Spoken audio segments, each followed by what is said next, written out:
मेरे प्यारे दोस्तों, सभी लोगों को मेरा नमस्कार। स्वागत करते हैं आप सभी का आपके अपने YouTube channel OD study point में। तो प्यारे दोस्तों, आज के स्पेशल वीडियो में मैं बात करने वाला हूं पॉलिटेक्निक करने के बाद गवर्नमेंट जॉब आप किस किस सेक्टर में पा सकते हैं और गवर्नमेंट जॉब की स्टार्टिंग सैलरी कितनी रहती है। इसके अलावा मैं आपको ये भी बताने वाला हूँ प्राइवेट सेक्टर में आप कहाँ कहाँ जॉब पा सकते हैं। बेसिकली मैं 4 ब्रांचों की बात करूँगा: सिविल, इलेक्ट्रिकल, मैकेनिकल और कंप्यूटर साइंस। तो बेसिकली 4 ब्रांचों को लेकर चलेंगे: सिविल, इलेक्ट्रिकल, मैकेनिकल और कंप्यूटर साइंस।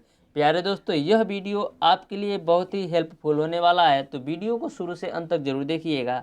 मैं आपको डिटेल में बताऊंगा कि यदि आप पॉलिटेक्निक करने के बाद गवर्नमेंट जॉब में जाते हैं तो कौन कौन से सेक्टर आपके हैं और सैलरी लेवल कितना है। इसके अलावा प्राइवेट सेक्टर में जाना चाहते हैं तो वहाँ पर कौन कौन सी कंपनियाँ आपको हायर करती हैं और उनका सैलरी लेवल कितना होता है। तो वीडियो को शुरू से अंत तक जरूर देखिएगा। सबसे पहले बात करते हैं गवर्नमेंट सेक्टर की। तो यहाँ से आप देख सकते हैं ये सारी कंपनियां हैं गवर्नमेंट सेक्टर की। जैसे आपका हो गया पीसीएल जेई। जो पीसीएल होता है, पीसीएल का फुल फॉर्म होता है पावर कारपोरेशन लिमिटेड। जो पीसीएल जेई होता है इसका एग्ज़ाम हर एक स्टेट में होता है। जैसे यूपी की बात करें तो हो जाएगा आपका यूपी पीसीएल जेई। बिहार की बात करें तो हो जाएगा आपका बिहार पीसीएल जेई। यानी कि हर एक स्टेट में पीसीएल जेई का एग्ज़ाम होगा। यदि यूपी में होता है तो यूपी पीसीएल जेई, बिहार में होता है बिहार पीसीएल जेई, झारखंड में होता है तो झारखंड पीसीएल जेई। उसके बाद से आरआरबी जेई में भी वैकेंसी आती है, एसएससी जेई में आती है, स्टेट जेई का भी होता है, इंडियन आर्मी में भी वैकेंसी आती है, एएलपी यानी कि असिस्टेंस लोको पायलट की भी वैकेंसी आती है। ये जो रेलवे की जॉब है एएलपी का जो वैकेंसी है हर 3 या 4 साल बाद रेलवे द्वारा इसको निकाला जाता है। उसके बाद से एनटीपीसी, भेल, GAIL, DRDO, power grid, DMRC, LMRC. जो डीएमआरसी है इसका मतलब है Delhi metro rail corporation, LMRC है यानी कि लखनऊ मेट्रो रेल कारपोरेशन। इसी तरह से एक दो स्टेट और हैं, जैसे कोलकाता हो गया तो केएमआरसी हो जाएगा। तो इस तरीके से ये सारी कंपनियां हैं जिसमें आप गवर्नमेंट जॉब के लिए अप्लाई कर सकते हैं। अब बात करते हैं प्यारे दोस्तों, स्टार्टिंग सैलरी कितनी होती है यदि हम गवर्नमेंट जॉब में सेलेक्ट हो जाते हैं।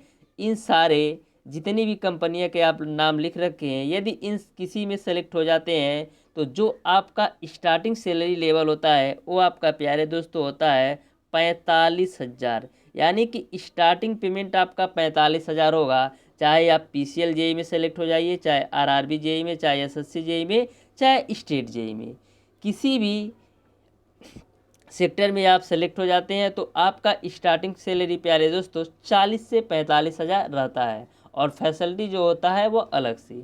ये तो बात किया मैंने कि गवर्नमेंट सेक्टर में आप कहाँ कहाँ जॉब पा सकते हैं। अब नेक्स्ट बात करते हैं कि प्राइवेट सेक्टर में आप कहाँ कहाँ जॉब पा सकते हैं। सबसे पहले बात करते हैं ऑटोमोबाइल सेक्टर में। यदि प्यारे दोस्तों ऑटोमोबाइल सेक्टर की बात करें तो टोयोटा है, टाटा मोटर्स है, मारुति सुजुकी है, महिंद्रा है, बजाज है, हीरो है, होंडा है, जॉन डियर है। ये सारी बहुत सारी कंपनियां हैं जो को आपको हायर करती हैं एज ए फ्रेशर, यानी फ्रेशर के रूप में आपको हायर करती हैं।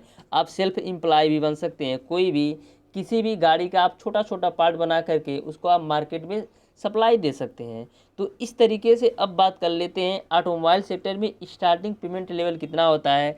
तो कम से कम स्टार्टिंग पेमेंट लेवल आपका 10,000 होता है। यदि कोई भी कंपनी आपको हायर करती है तो कम से कम आपको 10,000 देगी। लेकिन जो यह सैलरी लेवल होता है वह आपके कंपनी के ऊपर डिपेंड करता है। जैसे टोयोटा का कुछ और पेमेंट लेवल होगा, टाटा मोटर्स का कुछ और पेमेंट लेवल होगा और महिंद्रा का कुछ और पेमेंट लेवल होगा।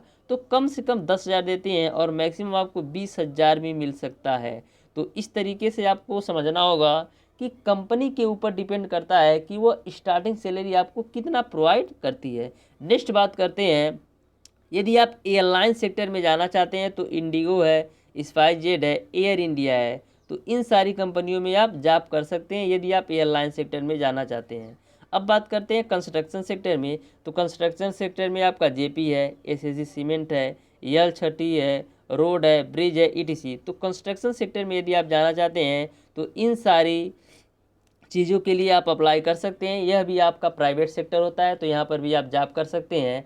और यदि आप जॉब करना प्राइवेट सेक्टर में स्टार्ट कर देते हैं तो आप 2-3 साल समय देंगे तो जो आपका स्टार्टिंग सैलरी 10,000 होगा, यही 2-3 साल एक्सपीरियंस करने के बाद, यानी कि 2-3 साल बाद काम करने के बाद आपका पेमेंट लेवल प्यारे दोस्तों 25 से 30,000 हो जाता है। यह आपके काम के ऊपर डिपेंड करता है।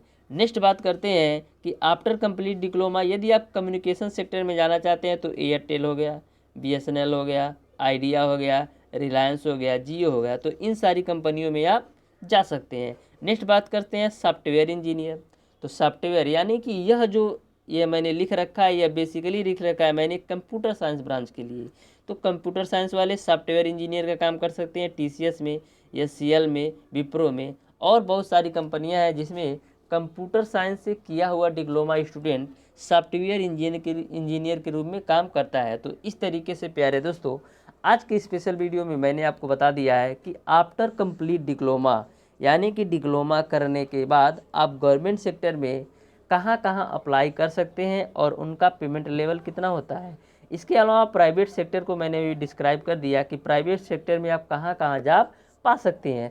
प्यारे दोस्तों आपको डिप्लोमा से संबंधित कोई भी जानकारी पाना हो, चाहे काउंसलिंग, चाहे रिजल्ट और सारी कोई भी जानकारी पाना हो, तो हमारे चैनल को सब्सक्राइब ज़रूर कर लीजिए और वीडियो को लाइक नहीं किया तो लाइक ज़रूर कर लें।